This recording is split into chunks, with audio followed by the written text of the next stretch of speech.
Президенттік кадр резервінде лауазымды басшылардың балалары жоқ. Бұл туралы мемлекеттік қызмет істері агенттігінің төрағасы Анар Жайылғанова айтты.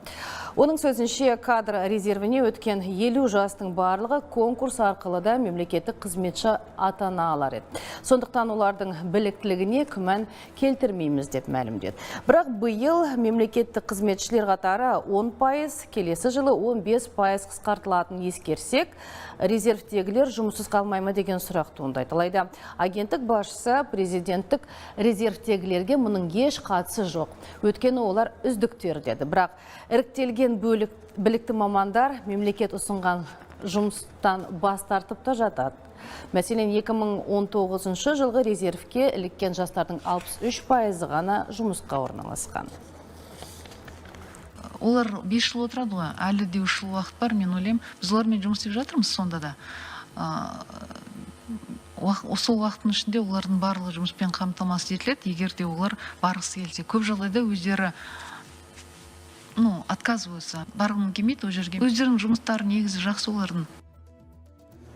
Екінші президенттік кадрлық резервті іріктеуге қазынадан 70 миллион теңге бөлініпті. Бұл қаражат IT-платформаны дайындауға, сарапшыларды тартуға, ассемент орталық ұйымдастыруға жұмсалған. Айта кетсем, бірінші резервке бюджеттен 1 тиын да бөлінбеген еді. Осы президенттік кадр резерві жайында сұрақтарымызды президенттік жастар кадрлық резервінің мүшесіне қоймақшымыз. Мейір Алпысов мырзамен скайп арқылы хабарластық. Мейір мырза, қайырлы кеш, естіліп тұрма? Қайырлы кеш, иә. Келе жатқан жаңа жылыңызбен.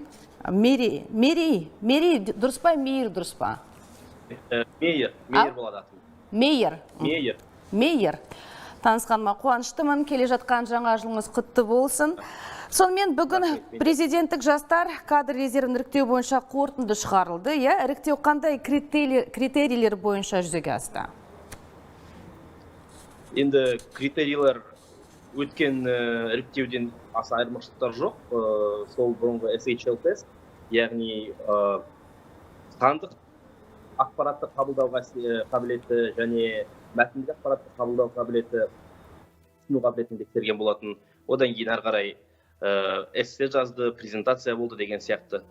Осы кадрлық резервтің сіз үшін пайдасы қандай? Мен үшін пайдасы көп болды әрине. Біріншіден мемлекеттік қызметке іліктім. Өзімнің туған жерімнен басқа өлкеге барып, басқа аймаққа барып, сол жақта жұмыс істедім.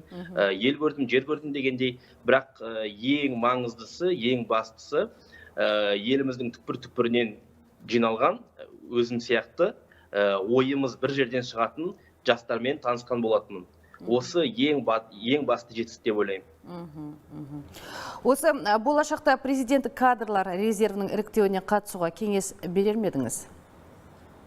Әрине кеңес берем. Кеңес бергенде бұл өте дұрыс бастама. Тек қана әрине 300 адам болсын, 50 адам болсын, қазір іріктеліп жатқан бұл деген жеткіліксіз. Резервистердің саны әрқашанда 300-ден де 50-ден де көп болу керек деп ойлаймын. Өзім мемлекеттік қызметке келген кезде соған көзім жеткен болатын. Өзгерісті әрине бір күнде бәрін өзгертіп бітіруге болмайды, бірақ дегенмен жаңаша ойлайтын, басқаша ойлайтын жастар мемлекеттік қызметке қажет. Мейір мырза, сіз шенеуніктің баласы емессіз бе? Жоқ.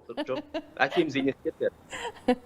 Жарайды. Осы сіздерді іріктеу кезінде бір жемқорлыққа, бейімдікке қарсы тексерді ме? Бізді іріктеу кезінде білуімше соңғы кезде арнайы бір тексеріс болған. Соны анықтауға бола ма екен? Соны жемқорлыққа бейімдігі бар екенін анықтауға бола ма екен? Қандай тәсілдері бар? Сондай бір тесттер ойластырған ғой, Жоқ, ондай тест болған жоқ. Он қалай тексереді сонда? Спецпроверка деген болады мемлекеттік қызметке келерде. Сол сияқты бізде спецпроверка өттік. Бұрынғы іріктеу мен қазіргі іріктеудің айырмашылығы неде? Сіз бұған дейін де іріктеуден өтіпсіз ғой, Мен өзі 19 жылғы іріктеуге қатысқан, содан өткен болатынмын. Айырмашылық бар ма енді? Екі іріктеудің айырмашылығы енді біз қарап отырдық, бақылап отырдық осы жаңа іріктеуді. Айтарлықтай айырмашылық жоқ. Әрине осы жолы 6 есе аз адам қабылдады, 50 адам ғана қабылдап отыр. Айырмашылық, ең басты айырмашылық сол сандық жағынан. Әділ өтті ма? Қалай ойлайсыз? Шыныңызды айтыңызшы. Иә, әрине әділ өтті.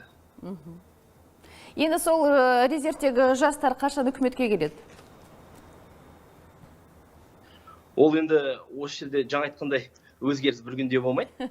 Және де үкіметке келу деген мақсат әркімнің мақсаты емес деп ойлаймын. Біз елімізге пайданы тек қана үкіметте емес, басқа жерлерде де тигізе аламыз. Жарайды, солай болсын. Сұхбатыңызға рахмет. Алтын уақыт тауып біздің сұрақтарымызға жауап бергеніңіз үшін сау болыңыз. Еске сала кетейін, біздің сұрағымызға жауап берген президенттік жастар кадрлық резервінің мүшесі Мейір Алпысов.